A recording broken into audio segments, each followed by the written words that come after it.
Let me ask you a question. Is your personal potential being damaged by your housing? Before you answer that question, spend a little time with me and let's sit and talk about that. Welcome to the Primer on Housing. I am Howard Primer.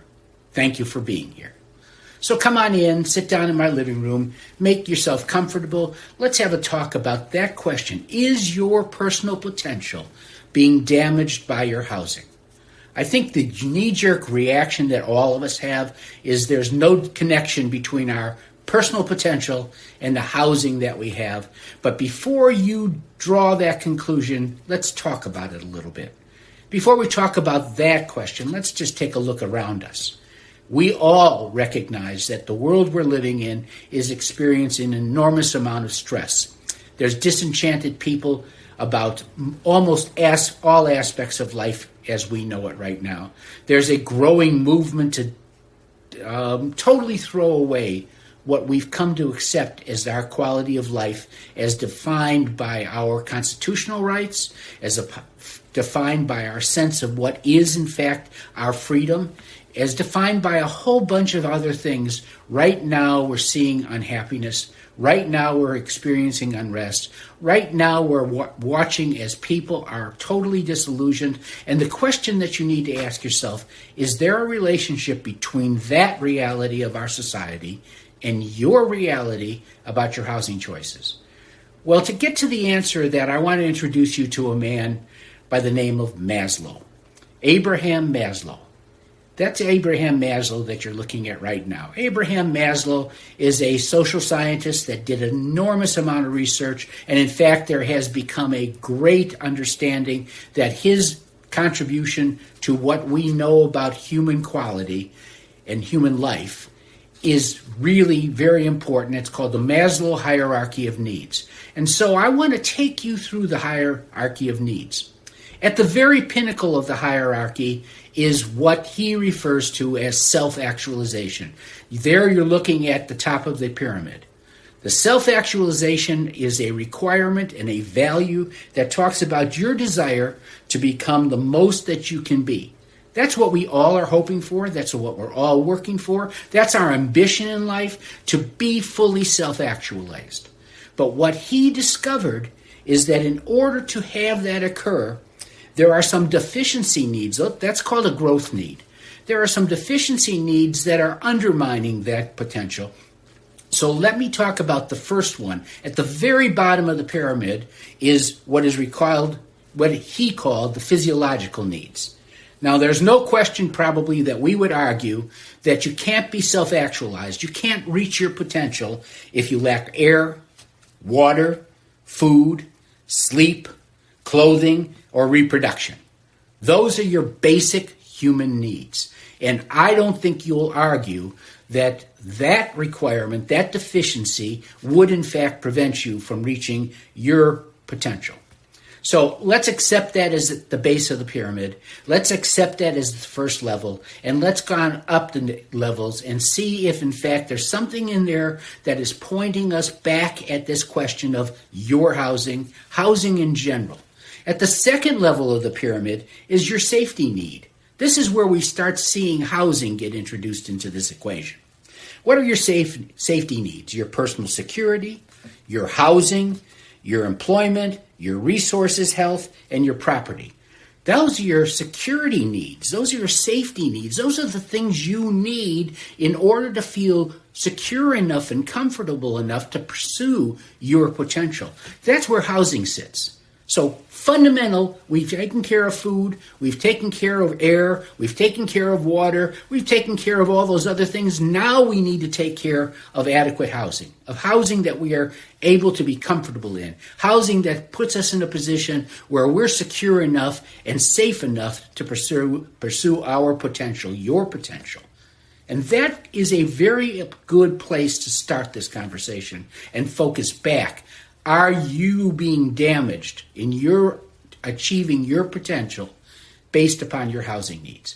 Well, let's go to the next level of this hierarchy. Let's climb up one more level and see whether, in fact, there's more about housing that is being represented in that. The next level is called love and belonging. as you can see on the graphic in front of you. Love and belonging has to do with your friendships, your intimacy, your family, and here's the most important part, a sense of connection. At the present time, unfortunately, there is no ongoing effort to link your housing to being connected to a community. That is the most fundamental flaw in housing, and it's a most fundamental value that can be contributed by housing. I have taken the position in my first video, and I will continue to take the position, that the duty of the providers of housing, whether it's purchased housing or it's rental housing, the duty of those providers is not just to push you towards a transaction, either to pay your rent or to buy the house or buy the condo or buy whatever it is that you're buying for housing. The duty is to put you into a position where, by virtue of your being in that position, you feel connected to a community. We, you and I, are social animals. We, you and I, enjoy the benefit, the joy, the very fulfilling requirement of being part of something bigger than ourselves. That's how we are wired. We are made to be part of community. We are made to be social animals. We are made to be connected in a way that makes us feel more powerful and more fulfilled just by virtue of the connection. So we now see that housing moves up from the second tier all the way to the third tier of this hierarchy of needs, and there are only 5 tiers. So what do we know about the fourth tier? The fourth tier, as you see on the graphic in front of you, is about your self-esteem, respect, self-esteem, your status, your recognition, your strength, and your freedom. Housing contributes an enormous amount to that. If you are treated with respect in your housing experience, if you're not just pushed into a home or pushed into an apartment and you find yourself there and nobody tends to show you any respect, that leaves you feeling inadequate. And that undermines your ability, my ability, to move into self-actualization. Let me share a story with you. You will learn as we get to know each other better that I am now living in an apartment. I ended up selling our home when my beloved bride took ill, and I needed to put her into a safer and more secure environment. At the same time, I needed to be able to give her full-time care. So we decided to liquidate our house and move into an apartment. We moved into an apartment that's a wonderful apartment in a community that's a mixed-use community, and it's a wonderful place to live in terms of your ability, my ability, and more importantly, her ability to walk out the door and be part of a community of activities where there are offices, where there are stores, where there are restaurants, where there are people hanging around that one can be socialized with. That is fulfilling. That's our need. However, the people who rented this apartment to us, the company that rented this apartment to us, the largest property management company in the world, doesn't give a damn about us. Just recently, I was coming up to the end of my lease. And did they have the courtesy to be in touch with me to tell me what it will take to stay in this apartment for one more year? Did I feel that they cared at all about wanting to have me here? Was there any effort to give me a sense of respect or self-esteem? Was there any effort to bring me into a relationship that helps me to understand what we can do? No. In fact, on the day I was supposed to give notice, I went into the office and demanded to know what will be the cost of staying another year. How can I make a decision whether to renew my lease if you're unwilling to give me the most basic information? And their answer effectively was, that's too bad. You still have to make that decision. And if you don't make that decision, you will be forced to go into a month-to-month lease. There was no effort to know me. There was no effort to know, understand, and comprehend what I've been through. And in fact, let me make it even uglier for you so that you know I'm speaking from a position of experience. I'm speaking from a position where I managed and owned apartment complexes. And with the benefit of the team that we had, we would never have treated anybody like I was treated. So let me take you back to the day that my beautiful bride died. I went into the office. I asked the office with a copy of her death certificate to respect me enough to stop sending notices to my wife because her name was on the lease, so that I wouldn't get emails from them or notices from them or announcements from them or anything else. And as of today, she still gets those emails. As of today, they ignored that request. There was no effort or sensitivity to the challenge of what my life was like and how it made me feel to get correspondence directed to the beautiful woman that shared my life for all these years. The fact remains that is all about all of those tiers on that hierarchy of need.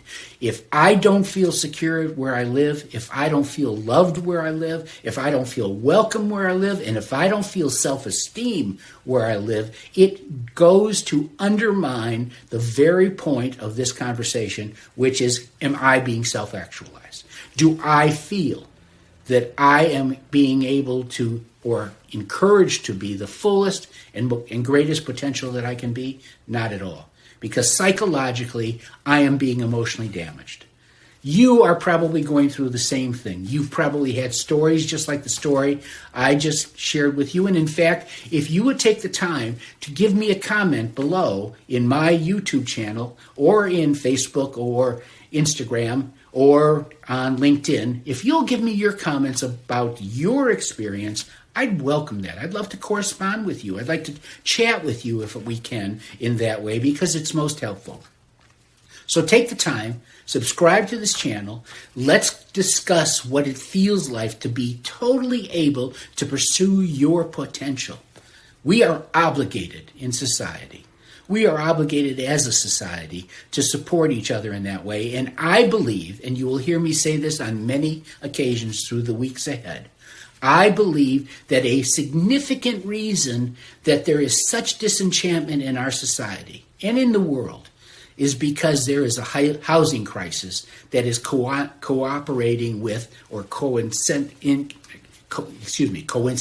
with the challenge of being like this. It pained me greatly to lose my beautiful bride. It pained me greatly to be put in a position where the many years we were together, all of a sudden I had to get used to being alone. And it would not have been such a terrible experience if my housing supported me in my grief.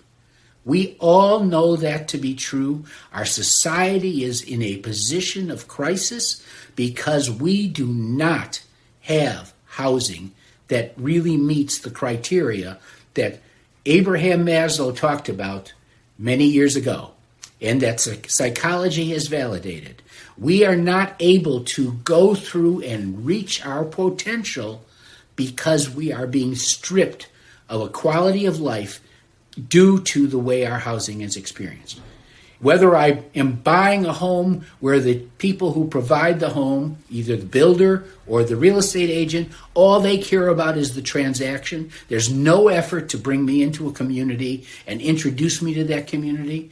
Or if I'm moving into a rental environment and I am not being invited into a better relationship with the people in that community, I'm not being introduced to the people that are living next door to me, above me, below me, on either side of me. The reality is we can do better at this. Housing can do better. And I fundamentally believe that you and I should take initiative and start pushing to make housing help to solve the problem. Now, it's not going to be the only solution. If people are not being fed, if they can't provide themselves any kind of affordable housing, it's going to make the matter worse, and that's at the bottom of that pyramid we were talking about. But even if we find housing, if your housing or my housing strips us of the ability of feeling validated and having esteem and know that we are being respected, we are being damaged in our ability to pursue our potential. And that's why I come back to the question I asked you at the beginning. Are you being encouraged? Are you being damaged by the fact that your housing is stripping you of the potential, undermining your potential? I believe it's worth a conversation. I believe we should do something about it.